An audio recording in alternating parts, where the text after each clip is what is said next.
쌍방울 그 불법 대북 송금 사건 여기에 이재명 대통령은 나오지 않았습니다. 왜? 대통령이니까. 네. 이게 지금 우리 현실인 거죠? 그러니까 조금만 가르마를 타 본다면 네. 이화영 대법원에서 7년 8개월 이미 받았잖아. 다 악취가 끝난 거 아니야? 네. 이렇게 생각하시면 안 됩니다. 거기도 혐의가 워낙 많다 보니까 맞습니다. 이화영은 외환거래법 위반, 그다음에 개인적인 뇌물죄 네. 뭐 이런 것들이 이제 중요한 혐의가 인정돼서 7년 8개월을 받은 거예요. 정치자금법 위반 등등. 네.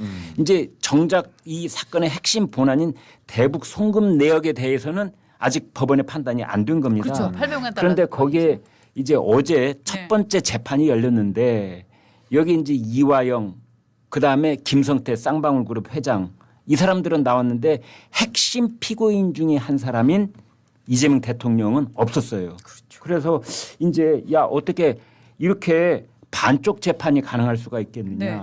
주범이 없는 종범 재판 아니냐. 핵심 피고인이 없는 재판. 핵심 피고인의 법정 진술이 없는 재판이 지금 진행이 되고 시작된 거예요. 그렇죠. 자, 이걸 어떻게 국민들이 그 결과를 납득할 수 있겠으며 거기 당사자들이 이걸 받아들일 수 있겠는가 이런 의구심 속에서 재판이 이미 시작이 돼버린 겁니다. 아까 16년인지 17년인지 모르겠습니다만 이재명 성남시장의 목소리를 아까 들려주셨잖아요. 네. 그때 뭐라고 얘기했습니까? 혐의가 있으면 지금 저 84조 탄핵 소추 안 된다. 그 부분에서는 소추에서는 소추가 안 된다 뿐, 즉 기소가 안 된다 뿐이지 수사하는 건 아무 문제가 네. 없다. 그러니까 혐의가 있으면 수사를 해야 된다. 그래서 강제로 끌어다 앉혀서 수사를 해야 된다라고 얘기를 했잖아요. 네. 사실 그 주장을 여기다가 대입해 보면 재판은 할 수 있다. 그렇죠. 재판에 최종 판결을 늦추더라도 무조건 끌어다 앉혀서 재판이라도 받게 해야 된다라는 논리가 지금 성립될 수가 있는 거예요. 본인 논리로. 이재명 대통령 당시 발언은 네. 뭐 기소 정도가 아니라 수사를 해야 된다 그랬어요. 맞습니다. 네. 아 그리고 죄를 지었으면 감옥에 가야 된다라고 말을 하는 건 네. 감옥은 뭐 그냥 구속영장과 관련된 그 감옥이 아닐 것 아닙니까? 그렇죠. 최종 판결에 따른 그 감옥일 거 아니에요. 그러니까 네. 그때 당시에 이재명 시장이 얘기했던 건 재판까지 전부 다 포함한다는 겁니다. 그리고 판결까지 포함하는 거고요. 맞습니다. 예. 그러니까 대표적인 반쪽 재판 두 가지가 있는데 그것이 이제 어제 시작된 대북 송금 사건. 네. 여기에 이제 이화영, 김성태는 나왔는데 이재명은 안 보인다는 점. 네. 또 하나는 대장동 사건. 정진상은 재판을 받고 있는데 또 이재명은 안 보인다는 점. 맞습니다. 이거 어떻게 해야 됩니까? 그러면 그 나머지 사람들도 그러니까 이화영, 김성태, 정진상도 재판 중지시켜줘야 되는 것 원래 아니에요? 중지시켜달라고 얘기했었잖아요. 그래서. 그러게 말이에요. 네. 어? 그런데 이게 골 때리는 게 원래 검찰이 기소한 게 작년 6월이었습니다. 그러니까 1년 5개월 만에 이제 재판이 열린 건데요. 그러면은 왜 1년 5개월 만에 열렸나? 당시에 이재명 피고인 측에서는 사건 기록이 너무 방대해서 내가 지금 자료를 다 못 봤다. 그러니까 내 방어권이 지금 행사가 안 된다라고 하면서 계속 지금 기일을 미뤘었던 거잖아요. 그러니까 복사를 다 못했다. 복사를. 그렇죠. 그러니까 정말 죄송합니다만 뺀질뺀질하게 계속 늘릴 수 있는 자기가 쓸 수 있는 모든 카드를 사용해서 재판을 지연을 시켰고 네네. 그런 다음에 대통령이 되었고 대통령이 되었기 때문에 이제는 대통령이라서 국정을 안정시키기 위해서 사실은 법원에서 이미 이제 재판을 하지 않겠다라고 일단 잠정 안 하겠다라는 결론을 낸 건데 이거 보면 어떻게 보면은 원칙을 지키지 않는 사람한테 계속적으로 지금 특혜와 혜택을 주고 있는 거잖아요. 네, 그렇습니다. 이게 공직선거법만 633이 아니고요. 네. 재판촉진법에 보면 634인가 이렇게 규정이 돼 있어요. 원칙적으로 그렇게 하게 돼 있습니다. 그럼 이건 정상적으로 했으면 벌써 대법원 판결까지 나왔어야 사실 되는 거예요. 그렇습니다. 근데 이제 고의적으로 지연시켰잖아요, 명백하게. 네. 그래서 이게 이렇게 이제 특혜를 보고 사 이제 대통령까지 되게 된 건데 사실은 이 불법 대북 송금 사건은 이미 끝난 외환거래법 위반 그 재판에서도 성격 규정을 다 끝냈어요, 재판부가. 이것은 이재명 당시 지사의 방북 비용을 대납한 성격이 있다라고 해서 그것까지 끝낸 겁니다. 근데 이제 이 부분은 제3자 뇌물을 따로 떼서 또 이제 재판을 한 거거든요. 네. 제3자 뇌물이라는 것은 결국 나를 위해서 누군가한테 대신 이제 돈을 줬다라는 거거든요. 그 제3자가 이제 북한에 해당하는 거고 정치적인 이득을 본 사람은 누구죠? 본인이 이재명 그렇죠. 지사잖아요.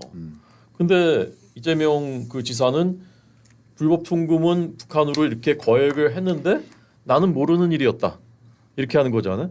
대정동 사건도 1심에서 명백하게 규정을 했잖아요. 이게 천문학적인 개발 비리 사건인 걸로. 근데 거기에 정진상 뭐 김용은 대선 불법 자금 8억 원이나 받은 게 2심까지 유죄 선고가 됐는데 그때도 시장은 몰랐다. 이제 이런 주장이지 않습니까? 이렇게 기상천외한 일이 세상에 있습니까? 근데 재판부도 사실 표현을 굉장히 저는 애매하게 했다고 생각을 하는데 성남시 수뇌부라고 표현을 했잖아요.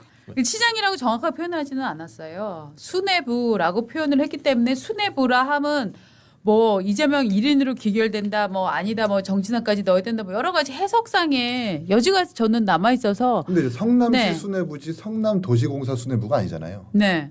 그게 되게 저는 핵심이라고 생각을 해요. 그러니까 기획본부장이 있고 네. 그 위에 공사사장이 있는데 공사사장으로만 끊어내려고 했으면 도시공사 수뇌부라고 했었을 거예요. 근데 그거라고 표현을 안 한 것은 이거는 공사만의 문제가 아니라 성남시의 문제이고 그럼 성남시의 수뇌부라고 하는 건 몇 명 안 됩니다. 도시공사를 관리하는 예산법무과에서는 개발에 대해서 이야기할 수 있는 권한을 가진 사람이 없고요. 그러면 누구겠어요? 비서실장 아니면 시장밖에 없거든요. 근데 비서실장을 보통 우리가 수뇌부라 하지 않죠. 비선실세라고 하든지. 그러면 수뇌부는 이재명 시장밖에 없는 겁니다.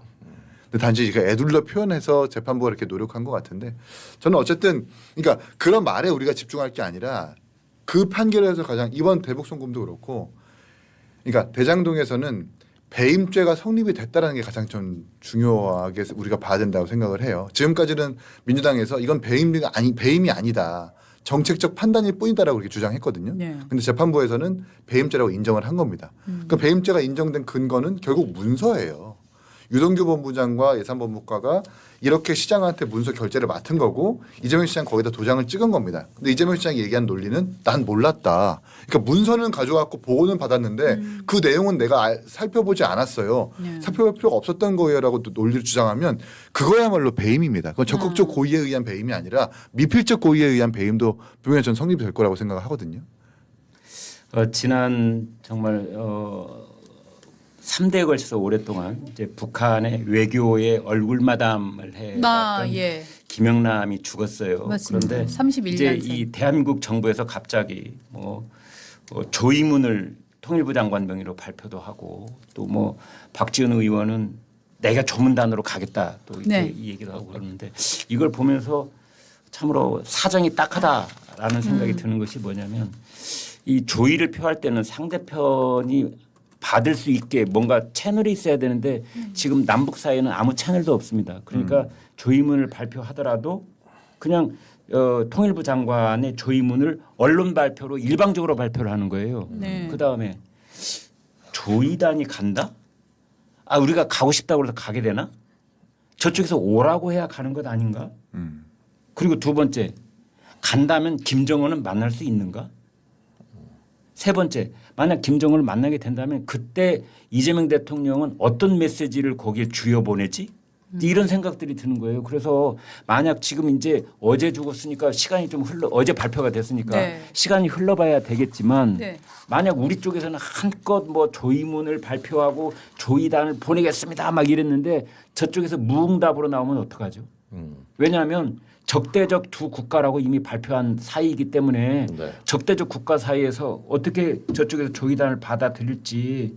근데 지금 뭐 박지원 의원도 뭐 자기가 가고 싶다 그러고 막 여러 얘기 하고 있잖아요. 저는 박지원, 윤건영, 이해찬 다 지금 한마디씩 하고 있더라고요. 저는 이 양반들이 다 별로 자격이 없다고 생각을 해요. 왜냐하면은 바뀐 김정은 체제의 과거에는 이제 뭐 김정일이나 뭐 김일성 때에는 활동을 많이 하셨는지는 몰라도 이 새로운 북한의 지도 체제에 이분들이 얼마나 끈이 있는지는 모르겠고 저 한 사람 추천할 사람은 있어요. 왜냐하면 평화에 대한 강력한 의지가 있으면서 북한과도 실제로 작업을 같이 했었던 이화영 전 경기부지사를 저는 평화부지사입니다. 아니 저는 이분이야말로 지금 이재명 대통령이 긴장했잖아요. 아니 진짜 그렇잖아요. 현재 대통령의 뜻도 잘 알고 그러네요. 그렇지 않아요? 법도 위반하면서 800만 달러도 주게끔 도와주는 사람이고 마치 또 지금도 평화부지사고. 그렇죠. 얼마나 좋습니까? 이재명 경기지사 때 평화부지사를 했던 분이에요. 그러니까 딱에 적합하네요. 저는 북한에서 봤을 때도 이 조간나 누구야라고 할 게 아니라 이분은 이분은 지금 현재 대통령하고도 상당히 인연이 있는 분이다라는 판단을 좀 할 수 있을 것 같아요. 그 법무장관과 네. 교도소장님의 특별 외출 허가가 있어야 되는 겁니다. 아, 그렇습니까? 네. 정성호 법무장관께서 빨리 지금 한번 좀 생각을 해보시면 어떨까. 저는 이분 추천합니다. 검토해 보겠습니다. 근데 저는 이건 좀 꼭 짚고 넘어가고 네. 싶은데 저는 조문단 보내면 안 된다고 생각하거든요. 네. 이 사람이 어떤 사람이냐? 김영남이라는 사람이 좋은 사람이에요. 이 사람이 이 사람이 북한 정권의 그 3대 세습 독재 정권의 네. 인권 탄압과 맞습니다. 핵 미사일 만들어서 우리 국민들의 생명과 재산을 위협하는 데 있어서 부역자들을 꼽는다면 순서대로 꼽는다면은 5손가락 안에는 들어간 사람이 그래서 명목상 국가 원수였어요. 김영남이. 오늘 제가 조선일보 이 만물상 보면서 진짜 참 훌륭한 언론인데 이런 거 하나하나 이렇게 짚어주는 이 사람이 어떤 일을 했느냐. 87년 칼기 폭파 테러 때 낯빛 하나 바꾸지 않고 남조선의 자작극이다라고 선전하고 다닌 사람입니다. 김영남이라는 사람이. 그다음에 장성택을 김정은이 참혹하게 그 숙청할 때 끌려나가는 모습을 무표정하게 지켜봤다. 그랬던 사람이에요. 2018년 평창 올림픽 때는 우리나라에 왔었죠. 김여정하고 같이. 근데 그때 90세였는데 김영남이 손녀뻘인 김여정에게 먼저 자리를 앉으라고 권했던. 이렇게 해서 자기는 평생 호의호식하면서 그 정권에서 살아남고 온갖 악행을 저지르는데 가장 크게 방조 또는 적극적으로 역할을 했었던 사람입니다. 네. 근데 이 사람이 죽었는데 왜 우리가 우리 정권에서 갑자기 이 사람은 꼭 조문 가야 되겠습니다. 내가 가겠습니다. 왜 이러는 겁니까 도대체? 북한은 지금 이 사람 죽은 거 발표하면서 남한과 관련된 활동은 아예 빼버렸어요. 그건 뭐냐? 저기는 우리 민족도 아니고 쟤네는 우리 적이니까 그런 얘기 할 필요 없다 그런 거거든요. 근데 왜 우리가 나서서 그걸 조문 가겠다고 이게 앞장서고 있냐고. 맞습니다. 박지원 의원은 그랬네요. 훤칠한 키의 미남이고 조용한 의원이. 안용현 위원이 지금 논설위원이 요 지금 말씀하신 저 김영남 관련해서 글을 썼는데 이런 얘기가 있다고 합니다. 자기 견해도 없고 손에 지문도 없는 사람. 그래서 3대를 살아남았다. 네. 손에 지문이 없어야 3대를 살아남는다. 북한에서는. 자기 운전기사 비서도 자기가 정하지 않고 당에서 정해 주십시오 했다는 그렇죠. 거예요. 그러니까 저는 아무 생각 없어요. 아무 욕심도 없어요. 그러니까 저는 그냥 무조건 뭐 다 따를게요. 그렇죠. 이래서 살아남은 사람이에요. 네. 영혼이 없이 북한에서 어떤 인권 유린이 일어나도 어떤 도발적 행위를 해도 거기 이제 같이 조용히 도장을 같이 찍었었다. 이렇게 봐야 되는 거죠. 자, 오늘 그 두 정치인들과 재밌는 얘기 나눠봤는데 오늘도 많은 분들이 뜨거운 그 호응을 보내주셔서 감사드립니다. 그리고 제발 이번에 조문단 보냈으면 좋겠다라는 의견도 있으신데요. 뭐라고 해주셨냐면 제발 편도로 보냅시다. 이렇게. 그리고 그분의 아이디는 좌우 말고 직진이에요. 제발 편도로 보냅시다. 오늘의 베스트 댓글로 왕복 선정을 말고. 하면서 대단하시다. 편도. 예. 이런 센스를 탑재해야 되는데 네. 한참 부족하네요. 저희도 돌아올 때를 생각하지 않고 직진으로 편도로 달리는 인생을 살아볼까 합니다. 이야. 내일 또 뵙겠습니다. 고맙습니다. 감사합니다. 쟁하고 애뜰 날 올